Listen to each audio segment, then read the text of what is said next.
alcoholic? This one is alcoholic. I think It that is one alcoholic. is not. Okay. That one is not. Okay, I'm going to just go for this. All right.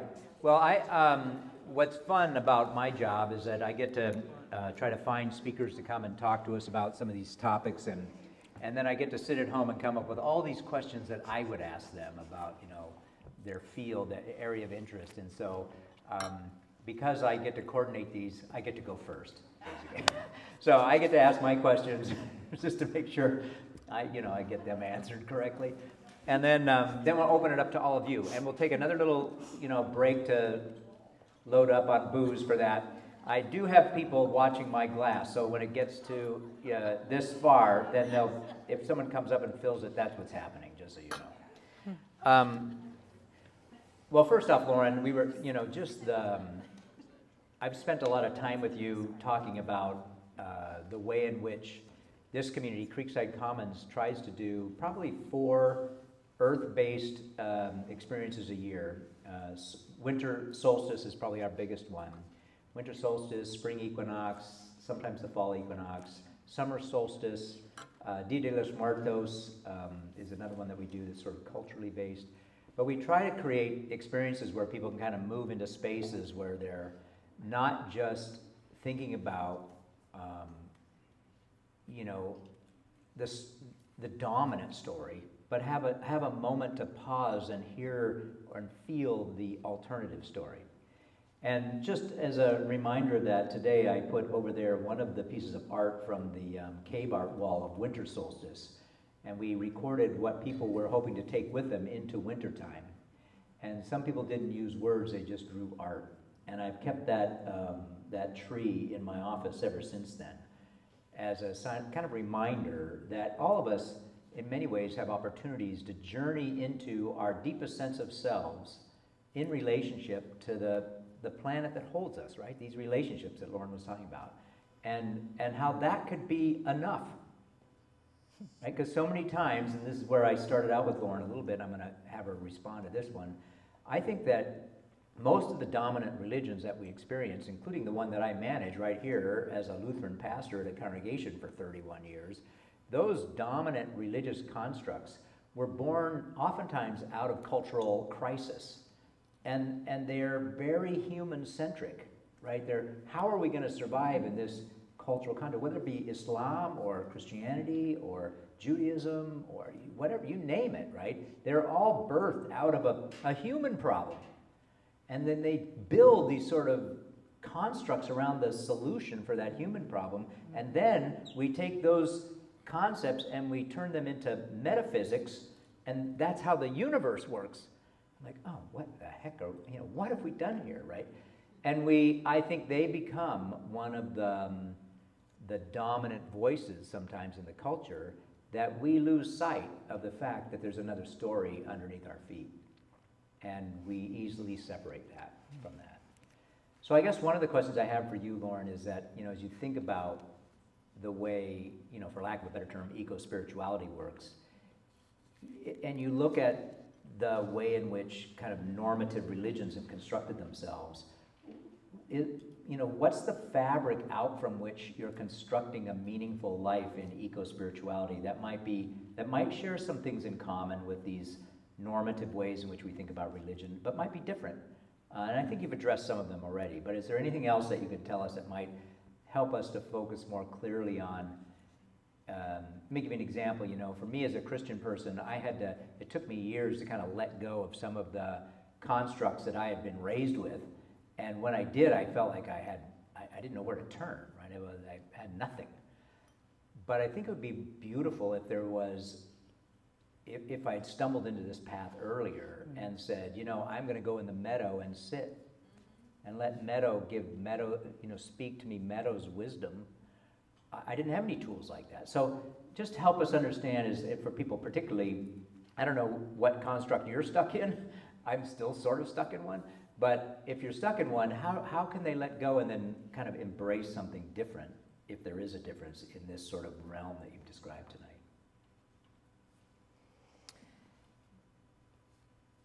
So one kind of clever way of thinking about this is the difference between kingdom and kindom.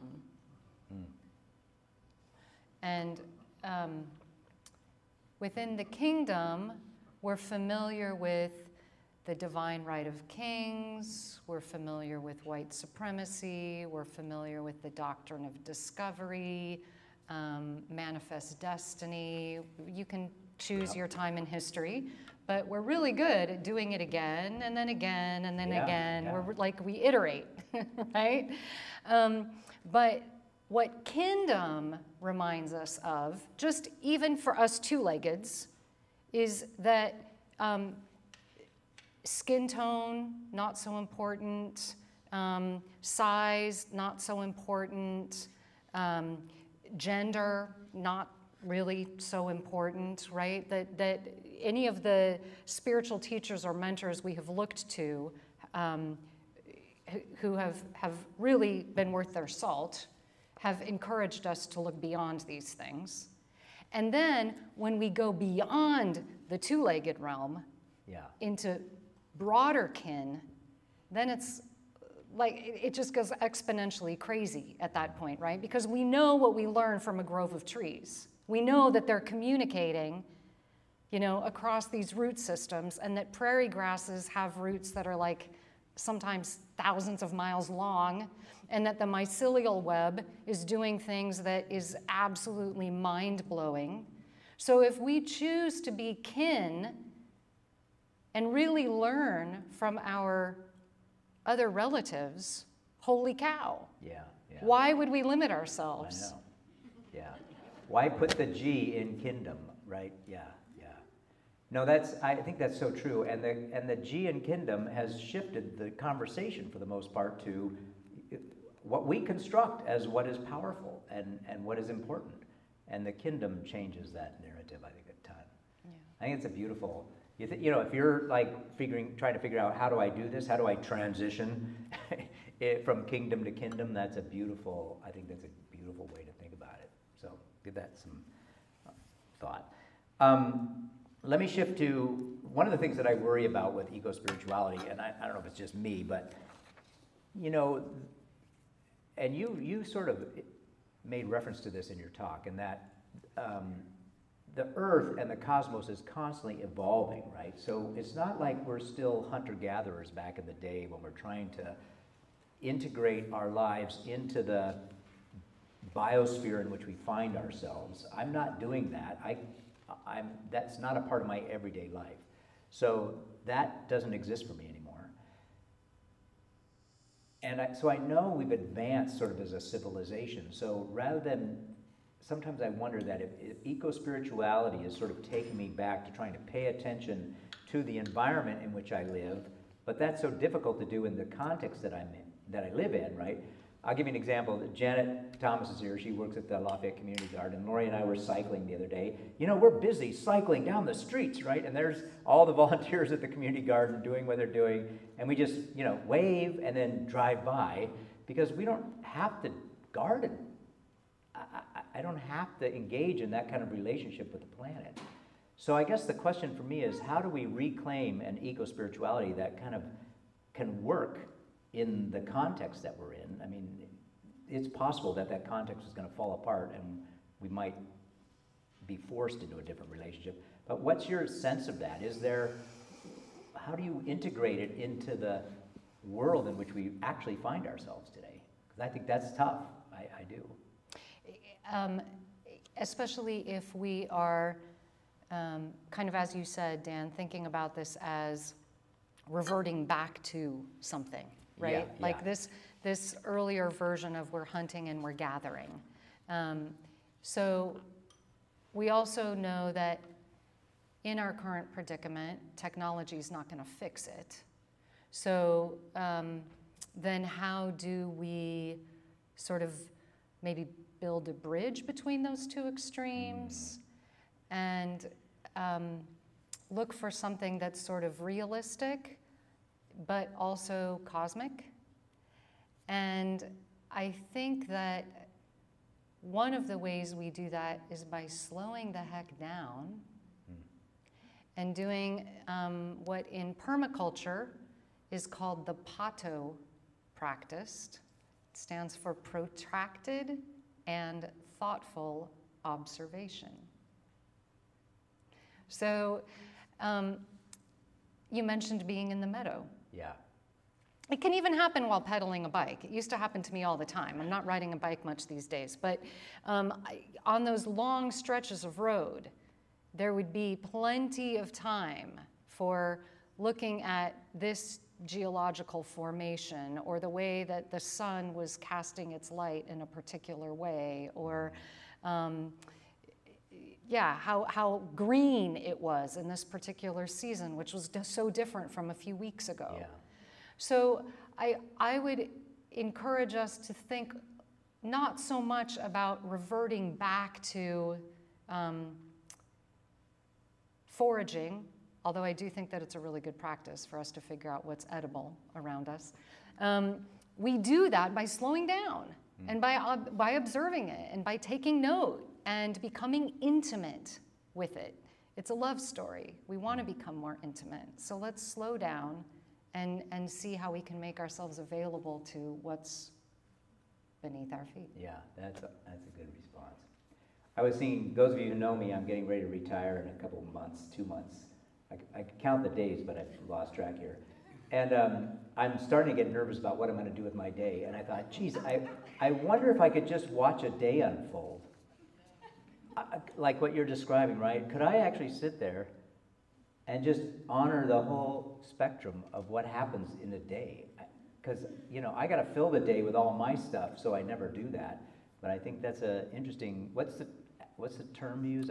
Pato. Pato, which stands for what? Protracted and thoughtful observation. Yeah, protracted and thoughtful observation. That's beautiful.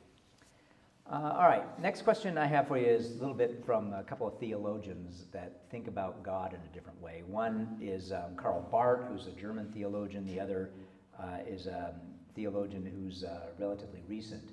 Karl Barth, and I don't know if you know about Karl Barth, but he came up with this idea that this notion of God that we construct is ridiculous because God is beyond anything that we can imagine.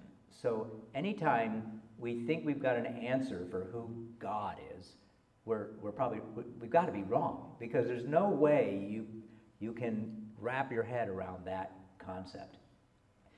And then the other one is Marcus Borg, who's a recent writer of New Testament studies, and he understands God as being, he has this great term that I really love called the more, M-O-R-E. That's so good. Yeah, like let's just say there's more here than meets the eye.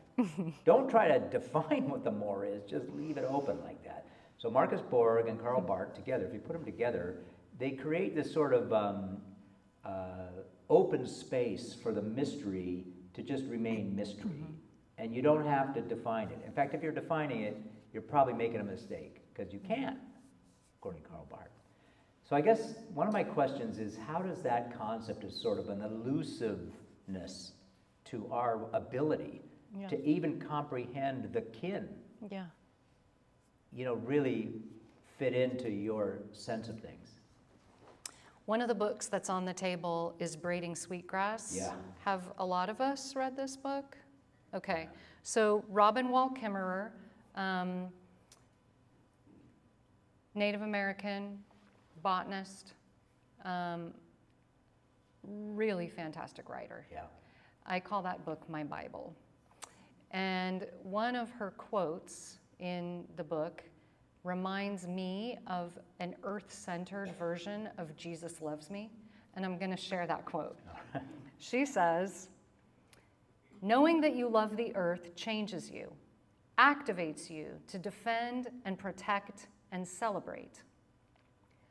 But when you feel that earth loves you in return, that feeling transforms the relationship from a one-way street into a sacred bond." So I get to be moved by the more, don't I? I get to say, oh my gosh, God, the Holy Other, is bigger than I thought. Yeah. And look at what the more is doing in my life now. So it comes back again to this relationship that, yes, I show Earth that I love Earth by tending my garden. But when my garden teaches me something and I feel held and loved and awestruck by what my garden is teaching me, Yeah. woot woot. Yeah, that's the magic. Well, and that book is filled with stories, those of you who read it, that do exactly that, right? That stumbles into, you know, stories of that love affair, really manifested. That's beautiful. The other question I have for you is a little bit about agency. And I find this a lot with people I meet who think of themselves as no longer religious but spiritual. And when I have a conversation with them, which I love and I adore these conversations, eventually some of them end up with this space where they basically conferred onto the universe that which fundamentalists have conferred onto God. That they basically say, you know, well, I kind of have this intentionality that I set with the universe, and then I let universe manifest that for me, as if the way in which to work your own agency in this relationship is to implore universe to do something on your behalf. And I've always been suspicious about that. I don't like that in my tradition, but I'm nervous that there's a little bit of that goes on in this relationship to the ecosphere. And you think about some cultures who are hurting for rain, right? And so they will implore the rain gods to bring, you know, there's this sense of, you got to do stuff on our behalf. And I always feel like that tends to distort maybe the kind of relationship you're describing. And so how can you reframe that a little bit? You know, are we really, if we shift our spirituality to being completely in a kinship with the natural world, how do I live in harmony with it in a way that doesn't get to the point where I'm still kind of imposing my requirements of what it means to live onto that? Because and I don't quite know how that works. I haven't figured that out. But that's a puzzler for me. Yeah, I think it's a puzzler for me too. Oh, great. I think I love this question, and I was really thinking about it a lot in anticipation of today. Two thoughts. Yeah. For the one who is doing the rain dance, great example. Yeah. Part of the rain dance is a prayer that the rain will come. But who do I become as a result of dancing for the rain? So again, it's not only what I'm asking for, it's what changes and happens within me because I asked. Meister Eckhart talks about how help is one of the best prayers there is, right? So What? Which one? help. Oh, help. Yeah. Help is one of the best prayers. Also, another quote by Robin Wall Kimmerer.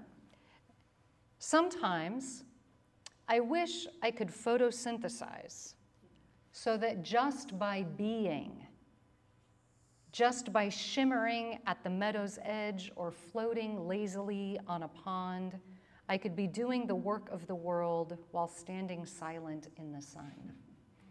That's awesome. Oh my gosh. So maybe we're putting a lot of emphasis on doing, and we need to think about photosynthesizing a little bit more. Yeah. So if I manifested that that sort of energy around the relationship in a way that puts me in that kind of space, that feels different to me than this sort of, I'm imploring you, please, solve this problem. That fix-it mentality that is often integrated into many religious systems, right? Many. Oh my God, I remember I think in 7th grade, I prayed so hard not to get a D on all my tests, and God let me down. I mean, frankly, I was a total loser. So I learned early that it doesn't work, but it didn't stop me from trying. And so, but there's this tendency to want to do that, right? And so how can I be changed by the asking?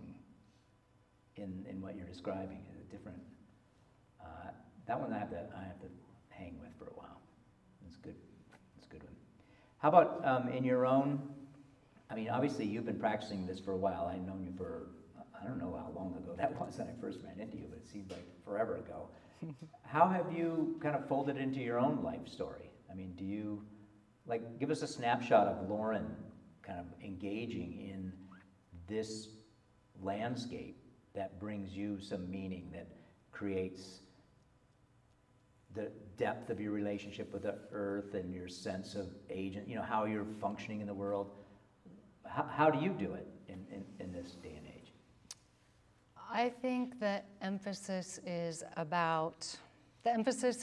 less on what is certain and more about what invites relationship. There's such a desire to be able to predict and forecast and control. And even in this time of incredible conversation about climate mitigation, I am participating pretty extensively now in conversations about ecological collapse and societal breakdown. And some of you maybe are familiar with the work of Michael Dowd. So in these spaces, there's a lot of labeling, like doom. These are the doomers who are, you know, saying we're toast. And what I think is so important about this conversation is being honest. We are in ecological collapse. Our societies are incredibly fragile right now.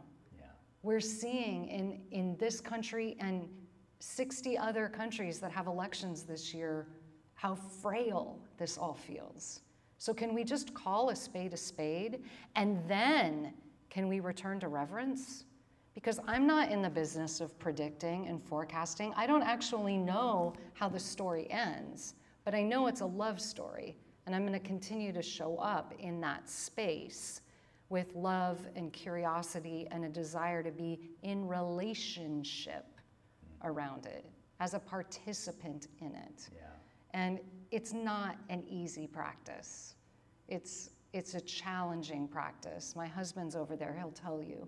But I'm continuing to try to really lean in to the less about certainty, more about relating. Yeah. Well, I mean, that's fascinating because oftentimes we use religion to kind of reinforce our longing for certainty, right? I think about all the burials I do, and people will say confidently, you know, well, it's okay, Pastor Dan, because she's in her new home now, right? There's this just establishment of a certainty that then softens the pain of the loss. And so could you just live with the ache of the uncertainty and all that? Is really, I think, the question you're bringing up. For those of you who remember Karen Perry, we did an interview with her at Soul Forum. Karen Perry worked alongside of Michael Dowd and is continuing after he passed away suddenly, I think, of a heart attack. He was just an amazing advocate for sort of how to navigate the collapse of both the ecosphere and the political systems in our time. And she's busy at work trying to figure that out. If you're interested in that, we can link you up to her. And I think you've run into Karen. A little bit, yeah. By my guess. Yeah. Let's see, I only have one more question. How are we doing on time? Oh, we're doing great. This is about kind of the prophetic voice. So every religious system, which I always find fascinating, you think about Christianity, any religion has these prophets, right? Voices that we tend to know how we should shape a new future. And those prophetic voices claim some authority in those systems to say, I'm speaking on behalf of God, here's what's broken, here's what you need to change, and here's what you need to do. And people respond to those. And if you look at the history of many religious systems, it's those prophetic voices. Jesus was one of them, but the prophets in the Hebrew scriptures are prophetic voices that kind of claim to say, let's help you change direction. And so my question to you is, in this arena, are there prophetic voices voices? How do you tend to the prophetic voice inside the hillside or the wind? Or, I mean, what am I listening to that helps me? And, you know, I don't want to use a lot of religious language, but I know a lot of it. You know, kind of repent, you know, stop what I'm doing and say, oh my goodness, I've been heading in the wrong direction. I need to turn to something new. Those are often birthed out of prophetic voices. What's your sense of how this fills that function, so to speak, in sort of that religious system? Going back to the eco words again, eco-justice. Like home justice? Yeah, like mutually beneficial relationships at home. And we are so aware of the need for some pretty good prophecy, some pretty good prophetic wisdom at this time. And I think in the creation-centered wisdom, we are reminded that true transformation means rejecting a lot of what the dominant system teaches. And so to continue to, you know, kind of call ourselves into some accountability around that is true. Do I hear the wind telling me that? No, I kind of hear the news telling me that. Yeah. But that might be another way that the cosmos speaks to us. Creation-centered living would mean choosing to center that all life is sacred. And I do think that I hear that in the natural world around me all the time. That the way that I can place value on these relationships is by not extracting, not exploiting, and looking for ways to be in right relationship and sacred reciprocity with them. But I was aware of one other story that feels in this category that I just want to mention. Does anyone know the work of John Wheeler, a physicist? Anybody familiar? No. Okay, so John Wheeler is one of the greatest physicists of this century, and he and his peers right now are sharing an emerging concept. I have to write this down because I'm not a physicist. Okay, they're sharing this emerging concept right now that suggests that it is our thoughts toward and relationship with life itself that shapes the universe. I'm just going to say that again. He's getting paid for this? Our thoughts toward and relationship with life itself is what shapes the universe. Oh my gosh. It's not CNN, my friends. No, yeah. He's working with light. And so, you know, light can be waves or light can be particles. And he and his peers in this study are looking at light as it's appearing as a wave, right? Yeah. And they start saying particle, particle, particle. And they think particle, and the waves turn into particles. I'm not kidding. This is an incredible new study. And it really, again, it invites us as participants in this love story. We are really powerful, my friends. Yeah. We are really capable of doing some prophetic work here, and we need to be skillful and thoughtful about how we're doing it. Yeah. Well, and it throws back to your earlier comments about as mammals, right? We want to play in that realm, right? We want to speak truth. We want to do art. We want to be creative. And does that, in fact, create a kind of a loop of transformation in right the on. Actual sense of life itself? Right on. Yeah. I will admit, the other day, this is I can share these stories because I'm leaving. I was going to shoot a blue jay in our backyard. So I had the pellet gun in the kitchen, and I want to shoot this blue jay because it keeps tapping on our goddamn windows, and I'm like, we didn't buy expensive windows all around the house, so a few windows are now getting all marred up because of these goddamn things. So I'm very upset with the blue jays. Other people in the household are not encouraging this behavior. But I got the gun loaded, and it's got a pellet in it, and I'm all set, because it's driving me nuts. And darn if I didn't see the one blue jay carrying some food and feeding its partner on the fence, who's who's the mother bird, and I'm like, I gotta put the gun away. But it's exactly what you're describing, right? It's like I'm trying to force I'm like, and yet if I just paid it, it would have been a dead bird, but I slowed down, and then I witnessed protracted and thoughtful observation. Exactly right, and a prophetic voice, like, put your gun away, Dan. The tapping, it won't last forever. I might have to replace those windows in the bathroom, though, so that'll be a project. All right, last thing before we open it up, take a break, and two things. One, I brought a lot of resources over here, so for those of you who've been a part of this community for a long time, I got obsessed with the historical Jesus probably, I don't know, about 15 years ago. And I knew that the Jesus that Christianity is often constructed is this elevated Jesus that becomes sort of like a divine being, but he's just a person in a context, right? And so I want to know the person, I want to know the context. And so I started digging into that. And as I dug into sort of the historical Jesus, I found all sorts of scholars and people who helped guide my way to kind of realize what was he really up to in that place and time. And then the question becomes, is there something we can learn from that? People like Bishop Spong, Marcus Borg, Dominic Crossan, Don Cupid, Stephen Patterson, Funk. I could go on, right? There's plenty of people that explore the worlds you're interested in.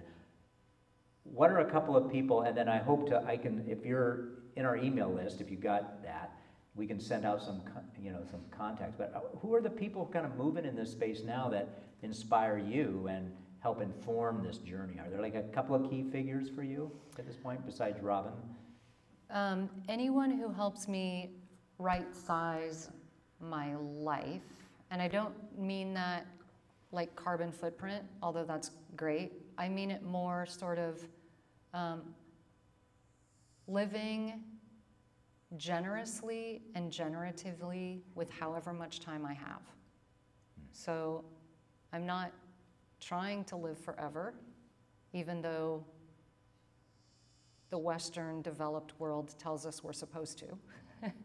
I am trying to live really, really well for however long I have. And that kind of priority setting is helpful for me. Yeah. And the people who my teachers would be like Mary Oliver, lots of the other mystics and poets. Lila June is a fantastic Indigenous teacher. She's doing a lot via video now. David Abrams, I'll give you these names. Yeah, but I want you to hear them anyway. And other farmers who are really, like Wendell Berry. I mean, any of these folks who are really willing to put pen to paper and give us their ideas of what's happening inside them during their protracted and thoughtful observation is really where it's at, I think. No, that's so true. It is strange that as human beings we sort of need like spirit guides. Sometimes I think I can figure this out on my own, but if I hear somebody like you or somebody who does what like the people you're describing, it just allows my feet to move off the path that I've been on for so long and just take a step into new frontier. And we all need that. So these names often are like just invitations to just alter your course a little bit in a way that I think can be super, beautiful. So the work that reconnects, Joanna Macy, really useful toolkit there, and movement generation based in Oakland, also a great toolkit for how to create community-based resiliency in these times. So some great mentors exist. Yeah, that's great to hear. And so if you're part of, I will send this out in addition to links to the video. So if you're like, I'm going to try to read something in this field, those would be great to do as well. Last question, and then we're going to take a break, which will give us 15 minutes for some Q&A from you. Last question is sort of like, I interviewed one of my grandkids who's stuck in Catholic school at the moment. So my son and my daughter and son-in-law, they didn't like the school system in Burlington, so they put their kids in Catholic school, which is really a great idea, isn't it? So now my grandkids are asking me all these questions about Catholicism. But one of the great things that they brought up is sort of, you know, they're being exposed to these rituals, like all these rituals in this religious system. They don't know what to do with them. They're like, Grandpa, there's a dead guy bleeding at the front of the building, and we're all like doing something to have a conversation. I'm like, oh my gosh, here we go. So I guess the questions in my mind is like, what are the rituals that are out there? Because rituals are so important, and people connect with rituals in a deep way. In your mind, if I was to realign my engagement with ritual to mirror what you've been talking about tonight, what would I do? Where would I go? How would I be in the world?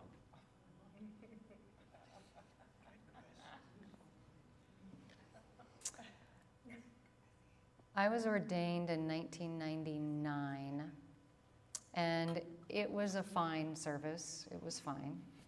But as I became more clear that my work was really calling me into this eco space, I renewed my ordination vows and wrote a few new ones and professed myself an eco chaplain. Well done. And at that ritual, we were all outdoors, naturally, yes. And I had my friend who has a worm bin. I had him bring some worms, and we blessed the worms at the ceremony. Ritual matters when we make it matter. Yeah. And by centering the worms at that ceremony, we all got to remember ourselves to the soil and our soul at the same time. Yeah.